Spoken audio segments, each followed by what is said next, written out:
16 श्राद्ध के 16 दिन पूरे हो।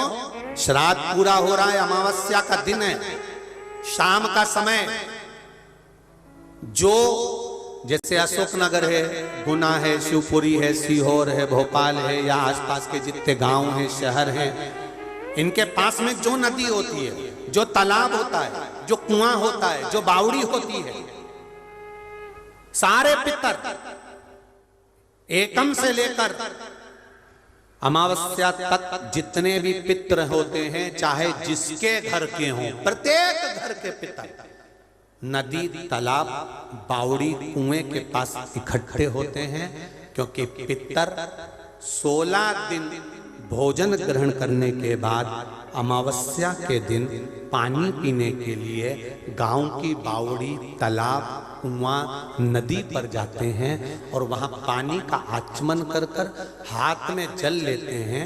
आर्यमा स्वामी कहते हैं कि जिसने आपको भोजन कराया है, जिसने आपको आमंत्रित करा है, जिसने आपको बुलाकर सम्मान दिया है, आप अपने पुण्य उनके खाते में दीजिए। तो पितर हाथ में जल लेकर उनका नाम लेकर कि मेरे मंझले बेटे ने, कि मेरे बड़े बेटे ने, कि मेरे छोटे बेटे ने, कि मेरे चौथे बेटे ने, कि मेरी बेटी ने, कि मेरे उसने भोजन कराया, उनका नाम लेकर पितर जल छोड़ देते हैं। तो साल भर उसके यहाँ भंडार भरा रहता है और वो उन्नति की ओर बढ़ता है।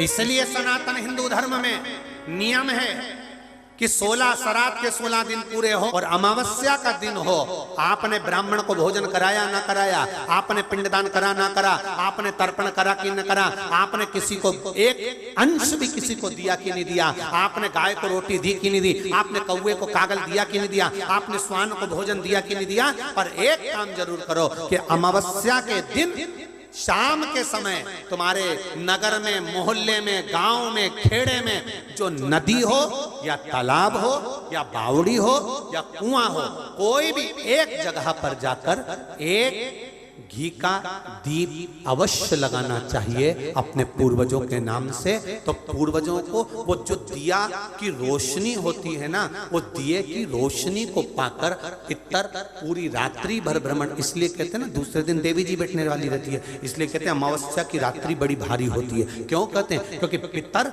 सब इस मृत्यु लोक से चंद्रलोक होते हुए पितृलोक जाते हैं। तो जो दिया जलाता है उसके पूर्वजों को प्रकाश, रोशनी और राह मिलती है। तो उसकी जिंदगी में कितनी भी उलझन चल रही होती है, कितना भी काम अटक रहा होता है, कोर्ट में केस भी चल रहा होता है, या कितनी बड़ी भी बीमारी हो रही होती है, अगर वो अमावस्या के दिन शाम के समय दिया लगा देता है नदी के घाट पर या तालाब या बावड़ी या कुएं के घाट पर, तो उसकी जिंदगी में जितनी अटकलें आती हैं वो सारी समाप्त हो जाती हैं और रास्ता मिल जाता है। इसलिए अमावस्या के दिन का महत्व है। लगाइए आप। श्राद्ध पक्ष की अमावस्या के दिन शाम के समय दिया नदी, तालाब, बावड़ी या कुआं कहीं भी एक जगह पर जाकर अपने पूर्वजों का स्मरण कर कर सिर पे माताओं से निवेदन है पल्लू रखकर, जिससे पूर्वजों का आशीर्वाद बना रहे। और पुरुष वर्ग अगर साथ में जा रहे हों तो धोख लगाकर प्रणाम कर कर, झोली पसार कर प्रणाम करना कि मेरे पितर, जब दिया लगाओ तो झोली पसार कर प्रणाम करो, मेरे पितर मेरे घर में खूब भंडार भर कर जाना, ऐसी कृपा करना और उनको कहकर जाइए। श्राद्ध पक्ष में पितरों को छोड़ा जाता है, भोजन मिला तो ठीक है, नहीं मिला पितर चले जाते हैं। चंद्रलोक से पितृलोक के बीच में एक पितृलोक का सीढ़ी पड़ती है, जीना, सड़ाव, सीढ़ी जिस पे पितर चढ़ के पितृलोक जाता है। उस सीढ़ी पर कौन रुकता है? उस सीढ़ी पर पितृलोक में जाते समय कौन रुकता है? तर्पण शिव महापुराण की कथा कर रही है कि पंचमी का श्राद्ध था, पितर आए पर आपके यहां पर उनको भोजन नहीं मिला, वो पंचमी के दिन का श्राद्ध नहीं जीम पाए, चले गए। पितृलोक की सीढ़ी पर जाकर बैठ जाते हैं। अंदर जो पितर जाते हैं वो पितर जब अंदर जाते हैं, जाने के बाद बात करते करते जाते हैं कि हमारे बेटे ने हमको खीर खिलाई, हमको पूड़ी खिलाई, और उनके मुख से जो राल टपकती है, तो जो पितर भूखे रह जाते हैं वो पूरा साल उनकी राल को चाटते हैं और बद्दुआ देते हैं कि हमारे बेटे 5 5 4 4 3 3 2 2 इतने बेटे और हमको भूखा छोड़ दिया। तो वो बद्दुआ देते हैं, जिसके कारण बस पितृदोष होता है। और फिर ब्राह्मण देवता कहते हैं कि ये पितृदोष हो गया। पितृदोष क्यों हुआ? क्योंकि वो भूखे रहे। इसीलिए तो ये तर्पण शिव महापुराण की कथा के बाद जितने लोग कथा सुन रहे हैं, आप भोजन कराएं ना कराएं, पर आपके पूर्वजों के लिए, आपके पितरों के लिए, आपके आहूतों के लिए, आपके वासुकों के लिए, जो अधोगति में मर गए उनके लिए, उनके कि ये जीव की गति हो जाए। जितने सुन रहे हैं, भूल से भी अगर ने भोजन नहीं कराया तो उनको गति प्राप्त हो, कैसे भी उनको मिल जाए। से विनय भी करेंगे, निवेदन भी करेंगे, और आपसे कहेंगे कि 2 चावल का दाना आप अपने पूर्वजों के, पितरों के स्थान का स्मरण कर कर, या परिंदा या मटके का स्मरण कर कर छत पर डाल दे, उसका स्मरण रहे, मिले उसका।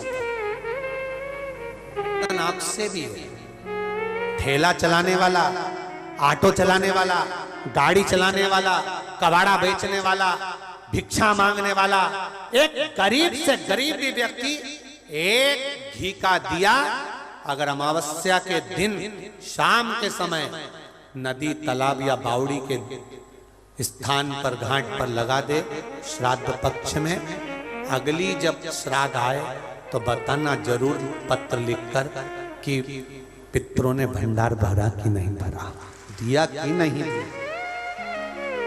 देते हैं कि नहीं देते, ये जरूर बताओ। अगली बार जहाँ कथा रहे तो आ जाना आप भी बताने के लिए अशोकनगर वालों की हमने।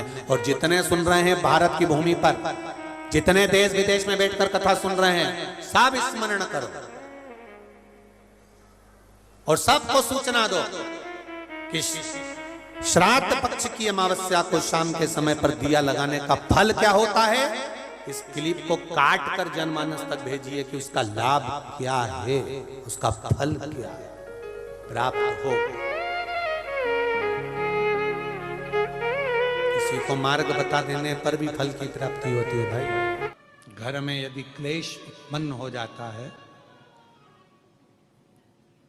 आपका धन, आपकी प्रॉपर्टी, आपकी जमीन, आपका प्लाट, आपका दुकान, आपका पैसा, यदि किसी ने कब्जा कर लिया और छोड़ नहीं रहा, प्रत्येक अमावस्या के दिन पीपल के वृक्ष के नीचे जाकर 2 दीप लगाइए घी के। दोनों दीप के सामने एक हल्दी का चावल, एक कुंकू का चावल का दाना रख दीजिए और स्वधा स्वधा स्वधा स्वधा 3 बार कह दो और स्मरण करो, हे हमारे कुलदेव, पितृदेव, शिवदेव, महादेव, कृपा कर कर मेरा जो जमीन है, मेरा जो धन है, मेरी जो प्रॉपर्टी है, मेरा पैसा लोगों ने हथिया लिया, देते नहीं। अपना गोत्र बोलकर स्मरण कर कर बाबा मेरा धन मुझे वापिस ला कर दो। एक अमावस्या पर करो, फिर अगली अमावस्या करो, ऐसे 2-4 अमावस्या करोगे। जिसने ले रखा है वो खुद सोचेगा कि मुझे क्या हुआ, कि मुझे देना है, उसका पैसा चुकाना है, धन रखेगा नहीं। अगर किसी व्यक्ति के जीवन में खो गया, कर्जे में डूब गया, कर्जा बहुत हो गया, पैसा चले गया, गाड़ी चली गई, मकान चले गया, सब गिरवे रखा गया, सब कुछ समाप्त हो गया, उसको प्रत्येक प्रदोष को, प्रत्येक अमावस्या को घी का दीप किसी भी पेड़ के नीचे, ये 5 वृक्ष बताए हैं पितृभाव के, उन 5 वृक्ष में से कहीं पर भी बड़, पीपल, आंवला, शमी, बेलपत्र आदि 5 वृक्ष में से किसी भी वृक्ष के नीचे प्रज्वलित करे और कामना करे, उसका कर्जा चूकता ही है। कितने भाग्यशाली। खूब भजन करो, खूब स्मरण करो। अमावस्या है, अमावस्या के दिन प्रदोष काल में, प्रदोष के समय पर, प्रदोष काल में शाम के समय पर जाकर किसी भी नदी, तालाब, बावड़ी, कुआं, कहीं ना कहीं जो आपके पास में हो, वहां पर एक घी का दिया, बत्ती का मुंह दक्षिण की ओर कर कर अवश्य जला कर जाना। सारे पितृदोष समाप्त हो जाएगा, सारा पितृदोष समाप्त। अमावस्या के दिन किसी भी जलाशय के पास में, नदी, तालाब, बावड़ी, कुआं, जो आपके शहर में, आपके गांव में, आपके नगर में हो, वहां जाकर लगा दे। अगर नदी, तालाब, बावड़ी, कुआं नहीं है तो पीपल का वृक्ष हो या बेलपत्री का वृक्ष हो या बट का वृक्ष हो, उसके नीचे लगा दो प्रदोष काल में। पर अमावस्या के दिन लगाएं जरूर। क्यों? क्योंकि अमावस्या के दिन पितृ शाम के समय प्रदोष काल में शंकर भगवान का नाम जाप कर कर नदी, तालाब, बावड़ी पर पानी पीने जाते हैं। वहां से जल का आचमन कर कर पितृ अपने लोक को चले जाते हैं प्रदोष काल के समय पर। इसलिए प्रदोष काल में जलाशय के पास में, बावड़ी, कुआं, नदी, तालाब के किनारे पर दिया लगाया जाता है दक्षिण की ओर मुख कर कर बत्ती का। तो पितृ आशीर्वाद देते हुए जाते हैं कि फलो फूलो, आगे बढ़ो, उन्नति करो, तरक्की करो। यह पितरों का आशीर्वाद रहता है, पितरों का वर रहता है। आप देंगे उसको मिलेगा। पितृदोष है, ये आपको कैसे मालूम पड़ेगा?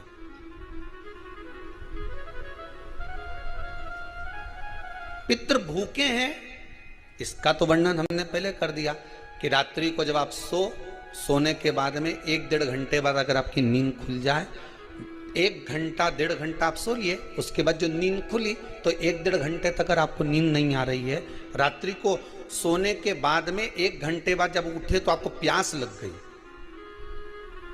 भूख लगने लगी, प्यास लगने लगी कि मेरे को पानी पीना पड़ेगा, घबराहट हो रही, पानी पीना पड़ेगा। 1-1.5 घंटे सोने के बाद अचानक नींद खुले और आपको प्यास लगे, समझ लेना आपके पितृ भूखे हैं और प्यास है।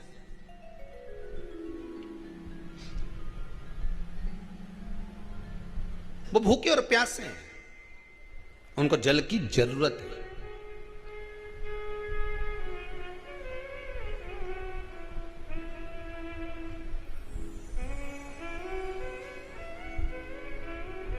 किसी भी नदी में, सरोवर में, कुंड में, बावड़ी में, तालाब में, आप तीर्थ में जाकर जब स्नान करते हैं तो स्नान करने के बाद एक काम का नियम बना लो कि अपने हाथ की अंजलि में जल लेकर अपने पूर्वजों को देना है। प्यासे रहते हैं, भाग मांगते हैं।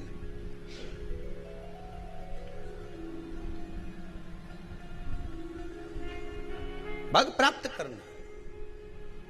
3 वृक्ष पितरों के तुल्य हैं। पहला पीपल, दूसरा बट वृक्ष, तीसरा बेलपत्र का वृक्ष। ये पितरों के तुल्य हैं। अगर आपको रात्रि में नींद नहीं आ रही है, ऐसा लगता है कि रात्रि को 1 घंटा 1.5 घंटा सोने के बाद कुछ गलत गलत विचार आने लगते हैं, नींद सुबह 3 बजे तक, 4 बजे तक नहीं आती, 4 बजे के बाद फिर नींद आती है, तो एक प्रैक्टिकल जरूर कर कर देखना। एक प्रैक्टिकल करने में क्या जाता है, प्रयास करने में क्या कुछ जाता है क्या? प्रैक्टिकल कर कर देखना कि कहीं सीवर वाला महाराज झूठ तो नहीं बोल रहा, तो प्रैक्टिकल करने में कुछ नहीं जाए। 1 लोटा पानी लो, उसमें थोड़ा सा कच्चा दूध डाल लीजिए, बेलपत्री का पेड़ या पीपल का पेड़ या बट का पेड़, इन पेड़ के नीचे ले जाकर उस दूध को दोपहर में सुबह 10 बजे से लेकर 12 बजे के बीच में ले जाकर चढ़ा दीजिए। रात्रि को फिर ना आपको प्यास लगेगी, ना भूख लगेगी, नींद एक बार लगी तो सुबह ही खुलेगी। प्रैक्टिकल करने में क्या जाता है? पानी डालने में तुम्हारा कुछ जाएगा?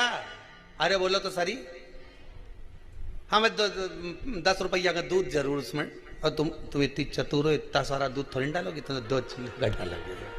कहाँ तुम इतना डालने वाली हो है?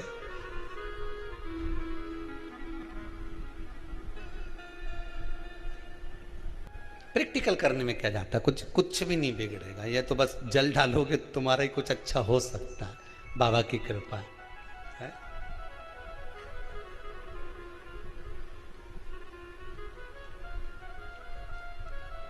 3 वृक्ष पितरों के तुल्य हैं। पहला जम के बोलिए पीपल, दूसरा बट वृक्ष, तीसरा बेलपत्री का वृक्ष। 3 पीपल के वृक्ष में 52,000 ब्राह्मण एक साथ निवास करते हैं, इसलिए पितृतुल्य। बट वृक्ष ब्रह्मा जी के मस्तक से बना, इसलिए पितृतुल्य है। और बेलपत्री का वृक्ष माता पार्वती जी के अश्रु से बना। जब आंसू गिरे थे माता जगत जननी जगदम्बा पार्वती के, उस समय पर पितृलोक में हलचल उत्पन्न हो गई थी। हमारी नातिन की आंख में आंसू कैसे आ गए? मैनावती की पुत्री है,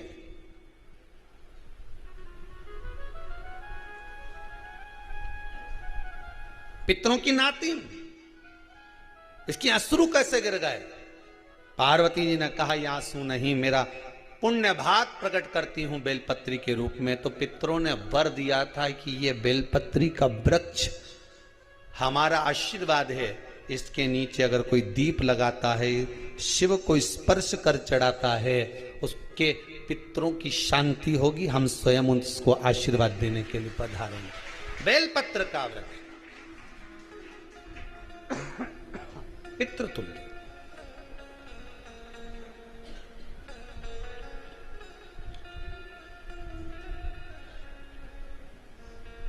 तो रात्रि को अगर भूख लग रही है, प्यास लग रही है, तो पितृदोष। दूसरा पितृदोष का लक्षण बताया, घर में कोई शुभ कार्य ना हो, वंश की वृद्धि ना हो। 1 रुपये कमाओ, 1.25 रुपये खर्च हो रहे हैं, पैसा 10 जगह से कमाई आ रही है पर घर में टिक नहीं पा रही है, आया गया, पितृदोष। जरा सी कटोरी पड़ी है, उसके पीछे विवाद चालू हो जाए, पानी ढुल गया, उसके पीछे विवाद हो जाए, या छोटी छोटी बात में घर में क्लेश मचा हुआ है, पितृदोष है। समझ लो हमारे पूर्वज हमसे खुश नहीं है, प्रसन्न नहीं। मौका लग जाए, सारी दुनिया के लोग तुमसे कह रहे हैं तेरे घर में पितृदोष है, 1 रुपये कमाते हो, 1.25 रुपये खर्च होता है, मानसिक टेंशन बना रहता है। घर में एक व्यक्ति बीमार है, ठीक हुआ, दूसरा बीमार पड़ गया, दूसरा ठीक हुआ, तीसरा बीमार पड़ गया, तीसरा ठीक हुआ, चौथा बीमार पड़ गया। मतलब कहीं ना कहीं पितृ का भाव, पितृदोष का बना। किसी ने कहा तुमसे कि तेरे यहाँ पितृदोष है, तूने ब्राह्मण को भोजन करा दिया, पिंडदान करा दिया, तर्पण करा दिया, तिलांजलि करा दी, गया जी का श्राद्ध कर दिया, हरिद्वार चली गई, वहां पिंडदान करवा दिया, ब्राह्मण भोज करवा दिया, तिथि पर भोजन करवा दिया, सब कुछ करवा के देते। अब एक काम और करके दे, एक काम और करके देख लो। जब तुम घर में भगवान शंकर की आरती, तुम्हारे घर में शंकर जी का शिवलिंग है, भले काय का भी हो, छोटा सा, भले सियोर का कंकर शंकर हो, नर्मदा का कंकर हो, चाहे शंकर पारक के हो, पीतल के हो, स्टील के हो, लकड़ी के हो, जिसके भी हो, लोहे के हो, पाषाण के हो, जिसके भी हो, शंकर का शिवलिंग अगर हमारे घर में है और आप रोज प्रतिदिन भगवान की आरती करते हो, प्रतिदिन, और आपको लग रहा है कि मेरे यहाँ तकलीफ चल रही है, ये ठीक ही नहीं हो रही, लगभग 1.5 महीना आप कम से कम 45 दिन, 1.5 महीने के करीब में ऐसा प्रयास करना कि भगवान की आरती, शंकर भगवान के शिवलिंग की आरती करने के बाद उस दिए को भगवान के सामने मत रखो, उस दिए को उठाकर जहां तुम पानी का मटका रखते हो, हंडा रखते हो, जिससे तुम पानी पीते हो, तुम्हारे रसोई घर में जो पानी का मटका, हंडा, बाल्टी, आरओ का पानी जिस मटके में गिरता है, हंडे में गिरता है, जिसको हमारे पितरों का स्थान कहते हैं,